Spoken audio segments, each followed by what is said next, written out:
back on the road again. Sadly, I've been out of action for the past few weeks, sorting out some family stuff. But now I'm back where I like to be, in my RV and on the road. I thought I was the bee's knees doing an adventure to Alaska and back, but no. John and Sue, who I'll introduce you to shortly, have by chance exactly the same model of RV as mine, a Ford Chosen. And not only have they been across Canada and up to Alaska, they've been down Route 66 to Mexico. They've also been to South Africa and up to the equator with it. They've also been all through Europe, up to the top of Scandinavia as I did.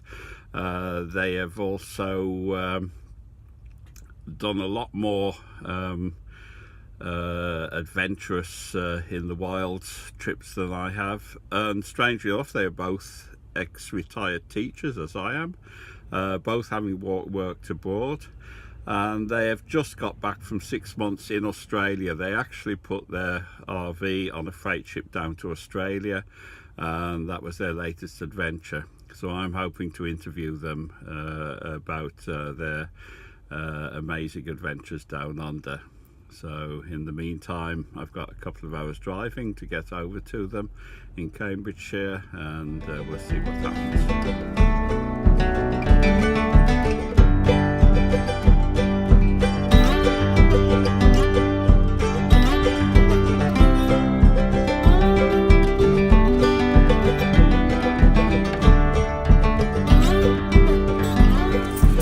Right, so I'm at home with John and Sue, who also have a Chosen Flash 2, identical to mine.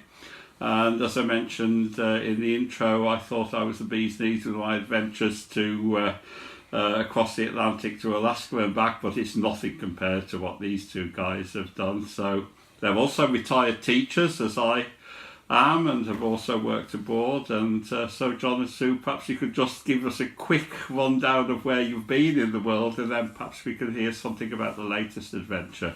Yeah, you do. We started our sort of more international adventures by shipping to America and Canada, and in fact we've done this twice, and spent the equivalent of a year over there. Saw a lot, but obviously didn't see everything and would love to go back.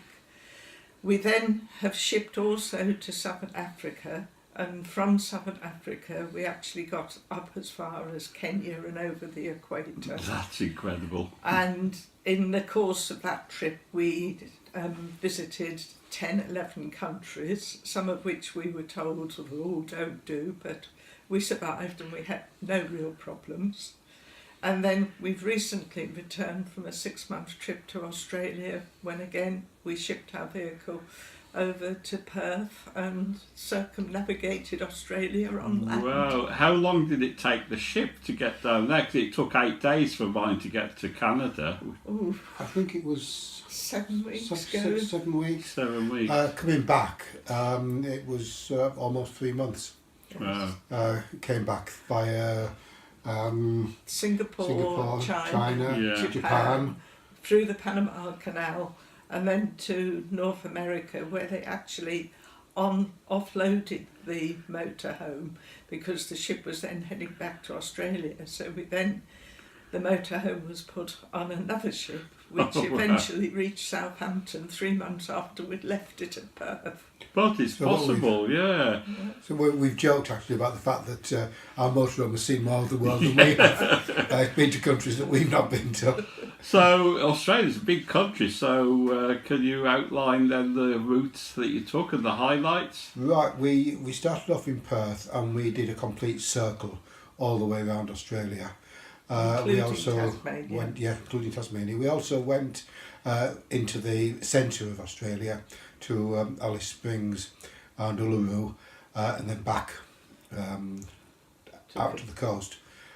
So it was a long trip, but we basically went everywhere we could in Australia. Mm-hmm. Obviously avoiding the severely dirt roads where four-wheel drive was essential. Yeah. Although we did tackle a few dirt roads and found it was hard dirt, so we coped admirably. I've just seen the BBC World Weather Report today, and there are hurricanes headed for Australia. Did you have any hairy weather when you were out there? We had generally quite decent weather.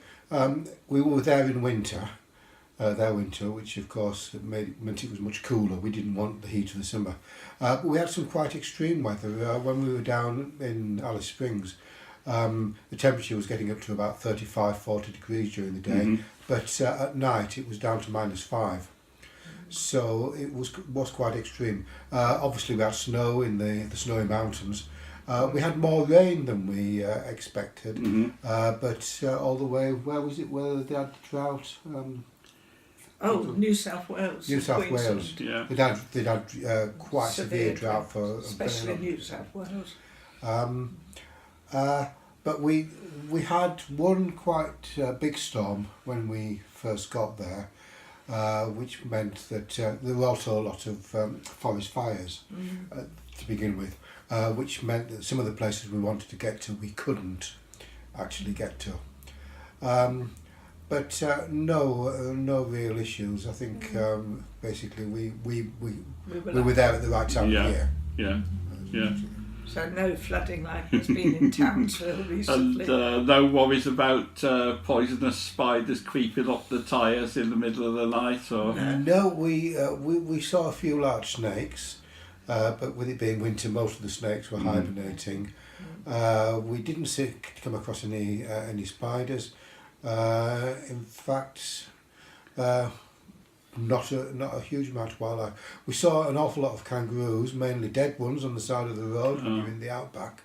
Awful lot of roadkill, but no real problems. We did have one kangaroo jump across the road in the middle of the day in front of us, but we were far enough back to make a stately stop.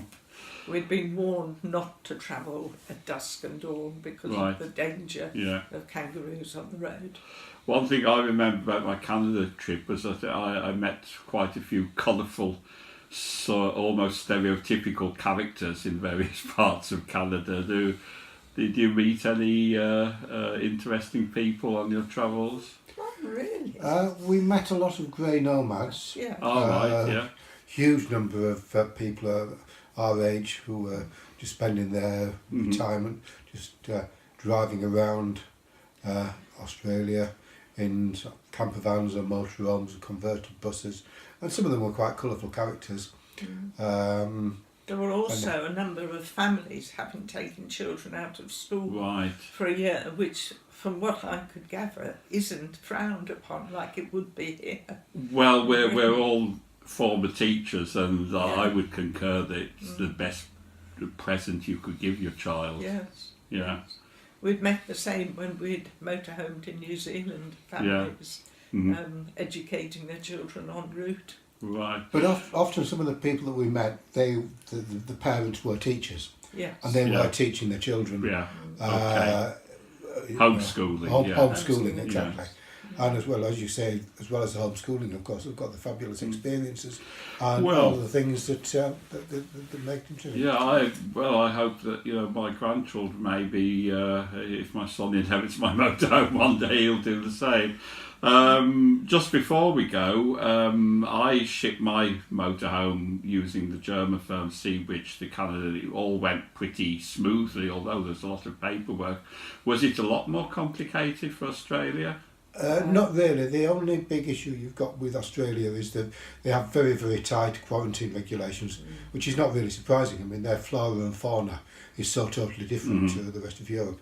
So they're very stringent with quarantine regulations. We actually met, when we were in America, we met a Swiss couple who'd just come from Australia with their motorhome. Again, a show song. Yes, again a show song, that's right. And again, they went with Seabridge. And the lady said to us that before you take your motorhome to Australia, you clean the motorhome, you then clean it again, you then clean it with a toothbrush, and you then finally clean it again before they will let you in. Now, I spent 3 weeks cleaning the motorhome before we went. Sue went round with a toothbrush and cotton wool buds into all the tiny little corners and crevices. Yeah. We really cleaned it very, very thoroughly. But And we did it pass. pay off It because passed quarantine. it came through quarantine in 10 minutes. Well, And at the same time, we did see another more overland type motorhome being loaded onto a low loader, which had obviously failed quarantine. right. Oh dear. Well, I'm feeling that I think I'm going to have to go to Australia as well. So A lot of forward planning. yeah, We'll need. and You will need to join the Australian Camping and Motorhome Club to get insurance, right. and really Well, at just least I know enjoy. who to ask, and Yes. as another friend of mine with motorhome has said, there seems to be a philosophical principle that people who have the same passion and interest and drive, somehow their paths seem to cross in this life. So I shouldn't believe in all that kind of stuff, as I'm a scientist by training, but I don't know, somehow it seems to happen. So anyway, John and Sue, thanks very much, and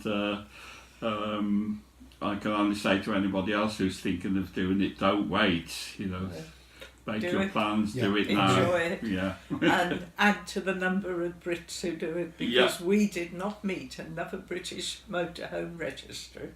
Plenty of Yeah, I did Germans, see Germans, Canada. Austrian, Yeah. Swiss, Yeah. Right, not British. you heard it, folks. Okay, thanks a lot. That's a pleasure.